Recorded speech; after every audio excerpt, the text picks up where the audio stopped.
જય શ્રી કૃષ્ણ, જય માતાજી, હર હર મહાદેવ. પરી કિચન બ્લોગ્સમાં આપનું હાર્દિક સ્વાગત છે. ફ્રેન્ડ્સ, આજે મારા રસોડામાં મેં બનાવ્યું છે ગવાર બટેકાનું શાક, બપડી રોટલી એટલે બે પડવાળી રોટલી અને કેરીનો રસ. કેરીનો રસ હોય એટલે અમે બપડી રોટલી બનાવીએ.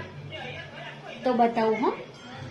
જો આવી હોય એક રોટલીમાં, જો આ બે આવી રીતે પડ હોય. જો જોયું, મજાનું ગવાર બટેકાનું શાક, આ કેરીનો રસ. વાવ, જો મેનુ રેડી થઈ ગયું છે ને. અમારા લોકોને ભાત રોજ ના બને. શનિવાર હોય, રવિવાર હોય, કોઈ તહેવાર હોય, કોઈ મહેમાન આવ્યા હોય તો જ બને. બાકી હસબન્ડ એમને ભાત ઓછા ખાય, એટલે જ્યારે હોય કે ભાત બનાવું ત્યારે જ હું બનાવું. એ ભાત નથી ખાતા. વધારે તમને રોટલી, શાક એવું બધું જ વધારે ખાય.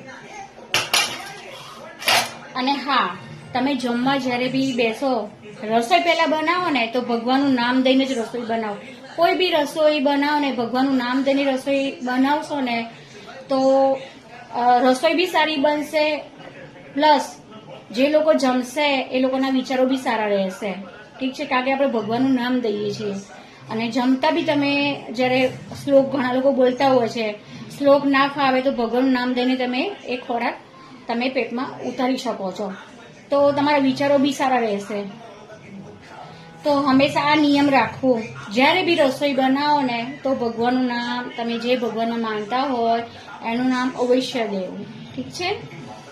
અને હવે હું જમી લઉં. બહુ ગરમી છે, બાપરે બાપ. હવે મારા હસબન્ડ આવશે પછી એમને ગરમ રોટલી બનાવી આપીશ. એ તો થોડાક મોડા આવશે.